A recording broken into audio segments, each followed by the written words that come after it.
Welcome to the Community Health Heroes Show, where we spotlight local organizations that provide much-needed health and wellness resources and information so that everyone in our community can strive to live healthier, happier, and longer lives.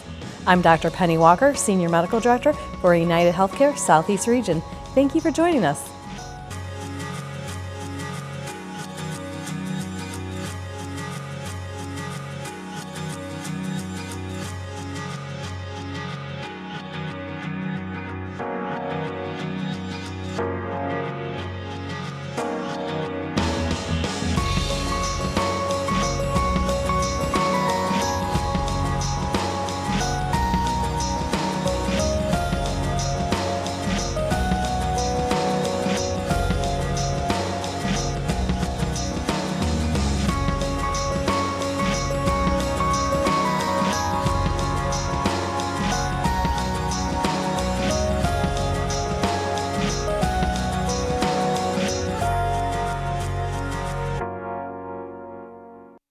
Today on Community Health Heroes, we'll be speaking with Dr. Veronica Gillespie, an OBGYN with Ochsner Baptist, who will talk about hurricane preparedness for pregnant women. Kathy Randolph, Director of St. Paul Senior Center in Gentilly, who will talk about what the center is doing to help seniors in our community stay healthy and happy. And Bridget Galatis with the Spirit of Freedom Chemical Dependency Program, who will talk about how people are finding help with alcohol addiction through a new faith-based program. And with summer upon us, we'll share some valuable water safety tips from the American Red Cross for keeping you and your family safe. So don't go away. We'll be right back with more Community Health Heroes. Storms come up fast. Take time for storm protection now. Reinforce your roof. Make sure you're adequately insured. Shutter windows and other openings. Elevate your home if you live in a low-lying area. To learn more about how you can protect your family and property from storms, visit getagameplan.org and click on Mitigation Plan. Louisiana, we can do this. This mitigation message brought to you by the Governor's Office of Homeland Security and Emergency Preparedness.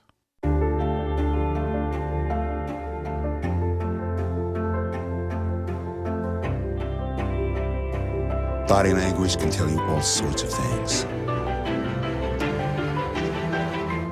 Like someone is having a stroke. Know the sudden signs. Learn fast. Face drooping, arm weakness, speech difficulty. Time to call 911 and get them to a hospital immediately. Learn the body language and spot a stroke fast. Packers, Vikings, Red State, Blue State. We come from different places. Uptown. But when we live united, we create real lasting change in the education, income, and health of our country. United. Real change won't happen without you. So give, advocate, volunteer, Live United. Sign up at liveunited.org.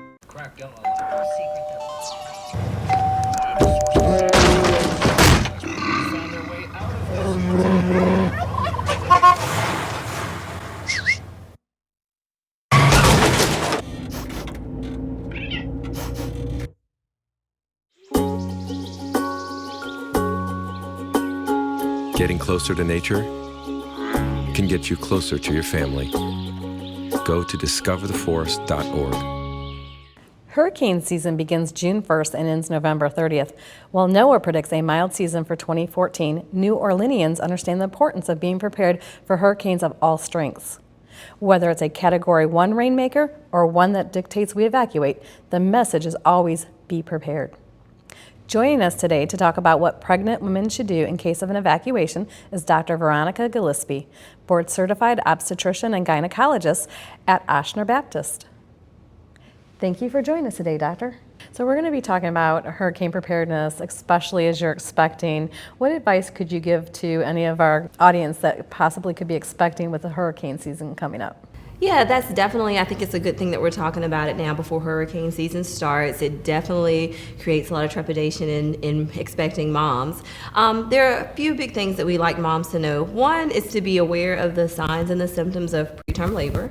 So that would be heavy vaginal bleeding, if there is a loss of fluid, a gush of fluid, meaning the water bag is broken, if they don't feel their baby moving as much, if they have contractions every 5 minutes apart or closer or 2 hours, those may be signs that labor is starting to ensue. And so for those patients, if there is an evacuation that's called for the city, we would recommend those women not evacuate, but instead get to their nearest hospital. Oh, that's very good information, because I think a lot of our guests would definitely have that question.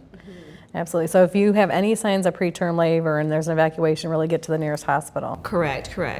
What if you don't? What if you're like 7-8 months along and you haven't had any signs of preterm labor? What would you recommend to them?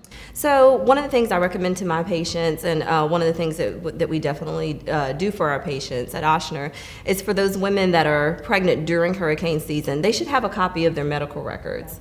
They should be aware of any issues that they're having in their pregnancy, anything that would be pertinent for another physician that's not taking care of them to know. If there is an evacuation that's called and they're not having any signs of labor, they should evacuate. They should try to possibly establish care with a physician in another city if it's going to be an extended evacuation. But that's why having their medical record is so important in case they do need to establish care somewhere else. Okay. And if a pregnant woman is evacuating, what should she pack? So some good things to pack would be water, because it's very, very important in pregnancy to stay hydrated. Also to take their prenatal vitamins along. If they're having any other issues in their pregnancy, such as hypertension or diabetes, they should take those medications with them as well. If they have immediately delivered or they're in the immediate postpartum period, we always recommend breastfeeding for our patients and for their infants. But if they're not breastfeeding, they need to make sure they have plenty of or even if they are breastfeeding, plenty of bottles, sterile water, so they can have the ability to clean their products for feeding if necessary. No, that's really important information. Is there anything else that you would recommend for a pregnant person during the hurricane season? The biggest things, as we've discussed, just be aware of those signs of labor. If those things are happening, make sure that you do get to the nearest hospital so that you're not in the evacuation. If you are at a point where you can evacuate, make sure that you do have a copy of your medical record and that you get that information, updated information from your physician at every visit. Absolutely. And where could our audience go to find more information about being pregnant during the hurricane season?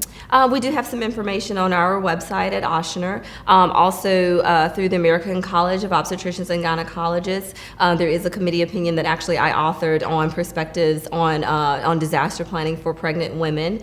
And in there we have information not only for pregnant women, but also for physicians that are outside of a hurricane area that may not know exactly what their responsibility is or what they need to do for those patients that may be transferring into their care. And so it's a good, concise amount of information there for, again, patients, for physicians that take care of patients that are going to be evacuating, and also for physicians that may be receiving evacuated pregnant women. And one other thing, I would think that they might want to bring like their insurance card or proof of insurance so that when they do go to another state or city that they have that available.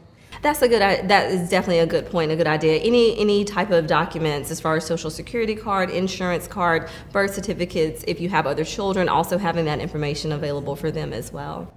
I can't thank you enough because this is extremely pertinent information as we approach hurricane season. So thank you so much for being here. Oh, you're very welcome. And we'll be right back with more Community Health Heroes. I'm Bill Reed, Director of NOAA's National Hurricane Center in Miami. Surviving a hurricane all comes down to planning well before a storm arrives. Have a hurricane plan in place, know the types of hazards that could affect your family, and know your home's vulnerability to storm surge, flooding, and wind. Find out if you're in an evacuation zone and have an escape route plan. Assemble a disaster supply kit. Have enough water, non-perishable food, medication to last at least a week.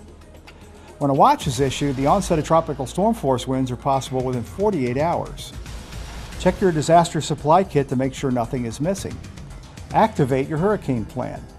You may need the extra time to secure your boat. A warning means the onset of tropical storm force winds is expected within 36 hours. Be ready to use your disaster supply kit and take it with you if told to evacuate. Close up storm shutters and remain in a safe place throughout the storm.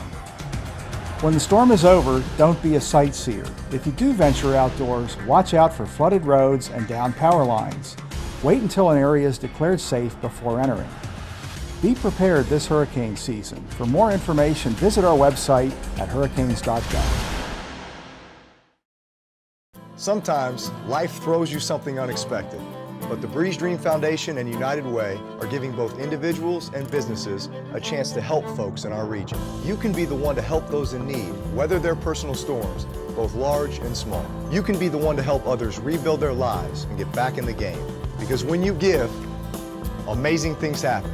So step up and be the next one. Find out how you can help at thenextonesela.org.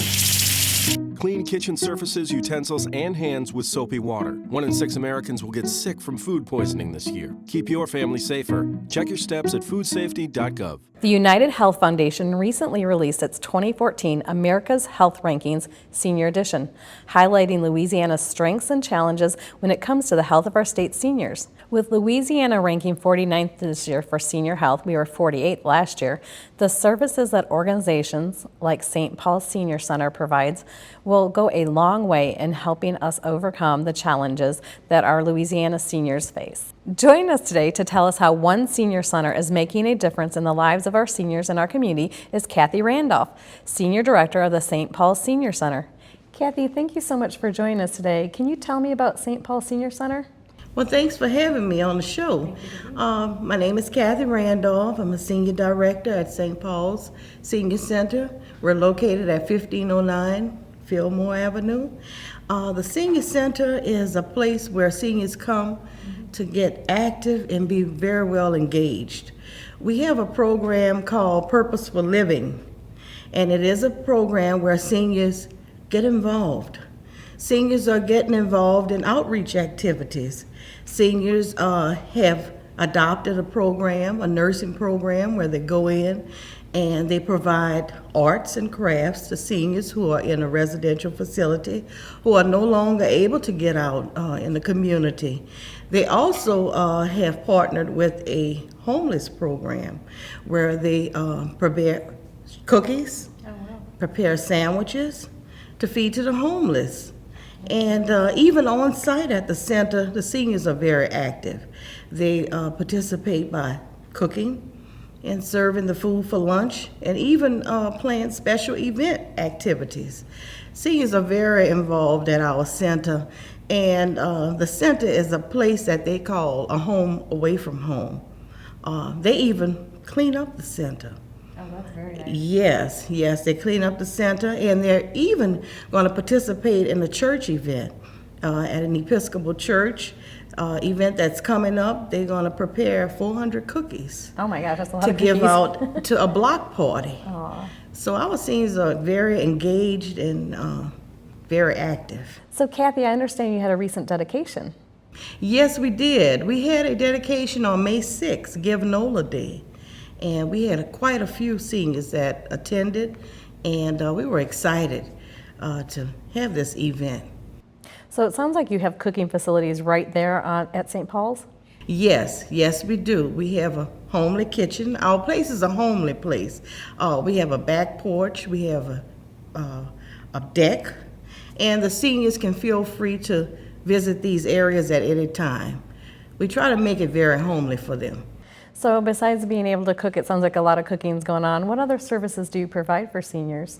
Well, seniors, when they're not busy, they participate in card games. They love card games. They do arts. They do crafts. They line dance. They exercise. They play Wii bowling. And they just enjoy socializing. Absolutely. Yes. Kind of a little bit of encouragement because you have your colleagues with you. Yes. And the seniors, I think it's a place where they can eliminate depression and isolation. And they really have a good time. Can you tell me a little bit about the importance of exercise and activity that you guys provide? Well, exercise and being active is very important for a senior, because we found before taking this job as a senior director, I served as a case manager. And we find that seniors, when they're home alone, they get depressed, they become inactive, and they become sick. And this is not good for their physical and their mental being. Absolutely.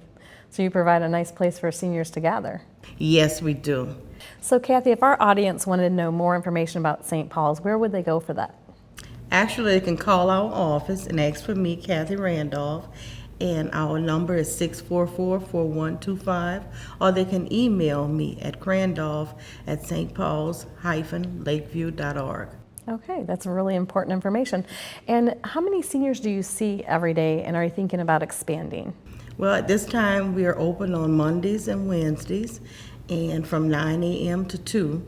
And right now, we have 14 seniors, and our goal is to have 20 per day, and we even want to increase a day.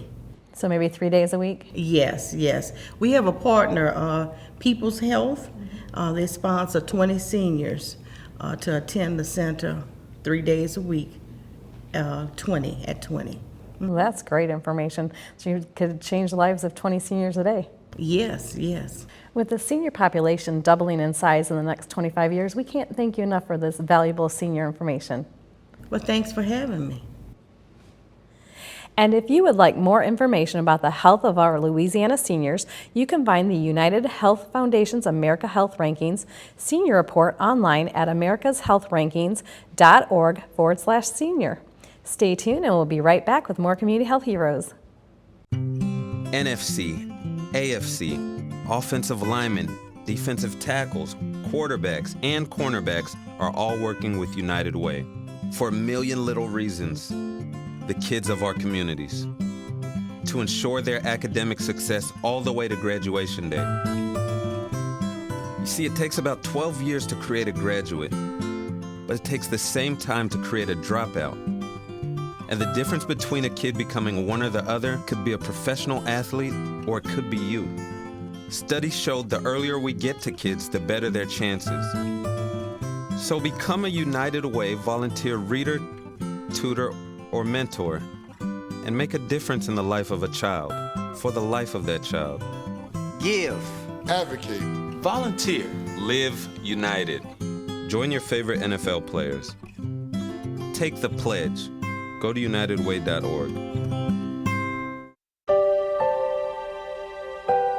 Each year, loving parents and caregivers cause serious injury and even death to infants by allowing unsafe sleeping conditions. Never sleep with your baby on a sofa, in a chair, or in an adult bed. Don't allow the baby you love to be the next tragic statistic. The only safe place for your baby to sleep is on its back in a crib. For more information, visit cribsforkids.org.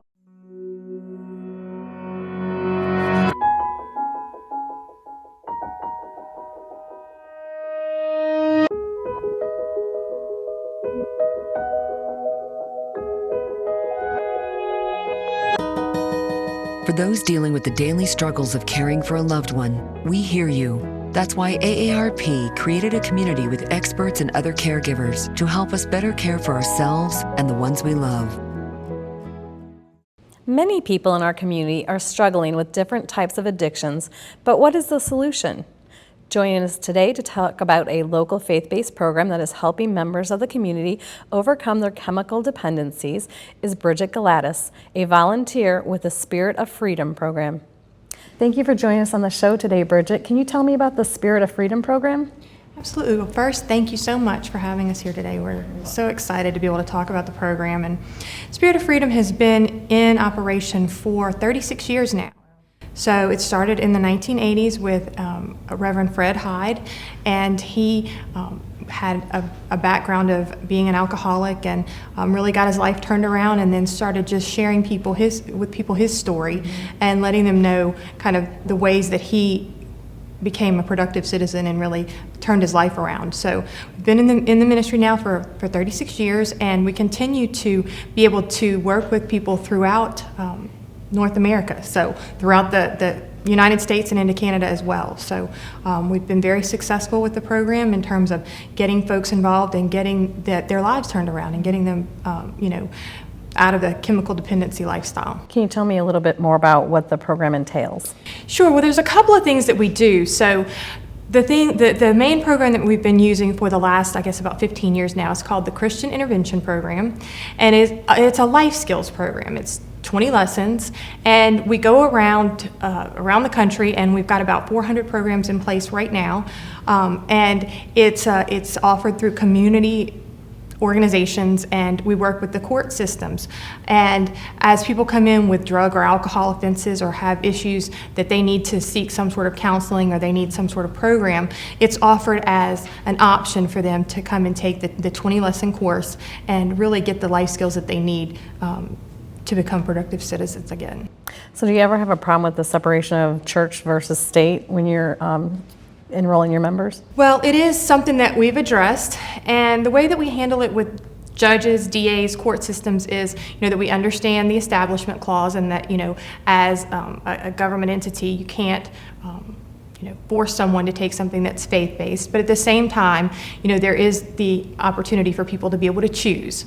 So there's, the same law has, the aspect of allowing people to choose a faith-based program. So as long as it's not forced, that it's an opportunity for them to choose a faith-based rather than a secular program, it hasn't been an issue. Okay. And can you tell me about the success rate of a faith-based program versus another type of program? Well, what we try to do is look at the person as a whole. So, obviously the spiritual aspect of your life is very important in how you manage your day-to-day and how you handle situations as they come up.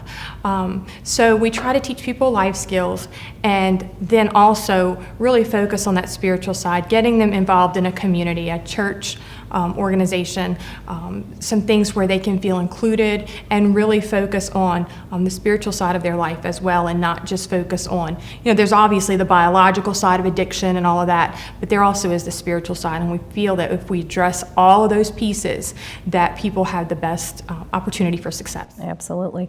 And when you said there were 20 segments or sections, is that over 20 weeks or is it over several months, or how long does the program take? We typically do it over 20 weeks in about an hour-long sessions, and they're very interactive. So we have the class put in place, and usually there's 5 to 10 people in the class with an instructor, and they're able to learn from the folks in the class as well as the instructor, who usually when we work with the organizations, it's usually folks who have had issues themselves, so they're able to share their story and how they've overcome their issues with addiction. So it's very, it gives them that feeling of community and a support, as well as teaching life skills at the same time. And Bridget, if our community wanted to find more information about your program, how could they do so? We have a toll-free number. It's at 1-800-535-6011, and we've also got a website at sofm.co. Well, thank you for coming here today and providing this important information, because as you have mentioned, people are struggling throughout the United States with addiction, and this is a very important subject. Well, thank you so much for having us. And we'll be right back with more Community Health Heroes. Here we go. We're gonna make some juice. It's gonna be good. She's excited. A little bit of kale. Please don't put this on line. I'm putting it all over the line. It's wet. It needs something. No, it'll go. Don't break my juicer. Looks good. You ready to try it? Come on, baby. Challenge your kids to be active and eat healthy. It's okay. Okay, all right. They might surprise you. She took another sip. You saw it? Search We Can for more ideas on how you and your kids can get healthy together. When you have a hole in your neck, don't face the shower head. Suction out your tube before you eat. Crouch. Don't bend over. You don't want to lose the food in your stomach.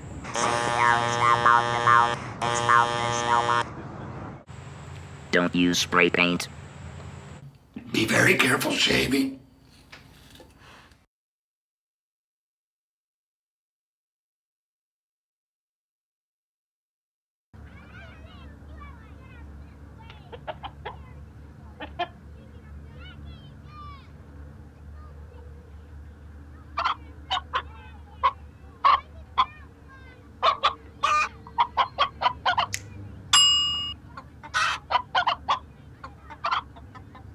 Separate raw meats from other foods by using different cutting boards. 3,000 Americans will die from food poisoning this year. Keep your family safer. Check your steps at foodsafety.gov.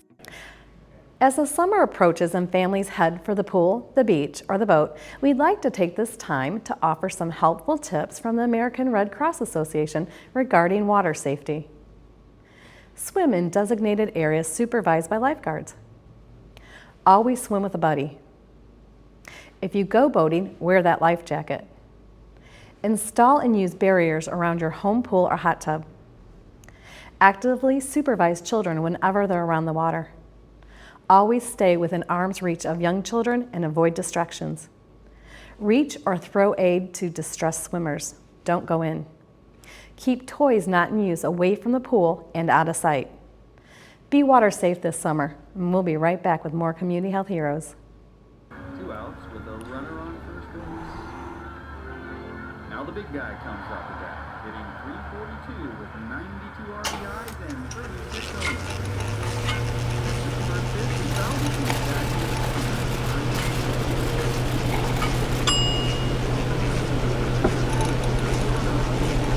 Chill raw and prepared foods promptly. 1 in 6 Americans will get sick from food poisoning this year. Keep your family safer. Check your steps at foodsafety.gov. Are you getting this, honey? Oh, prime time. We are rolling. All right, Mama's gonna bring it home. Mama's gonna bring it home. Okay. Come on, watch this guy. Oh, backwards! Oh, don't. Oh. It went into Bob and Carol's yard. Oh, no? Okay, Yeah. here it comes.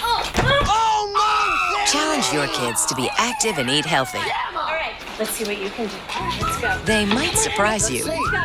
Search We Can for more ideas on how you and your kids can get healthy together. So this is my computer. This is your computer. Let's go on the internet. Let's go. Click it. Yes. Okay. I cursor in between the R and the E. Pressing dot, I want you to just push the period. She's gonna love me all over again now. That's it. Jamaica, here you come. Here we go. Good job. Right. Thank you. Thank you. And I did it by myself. Feel smarter.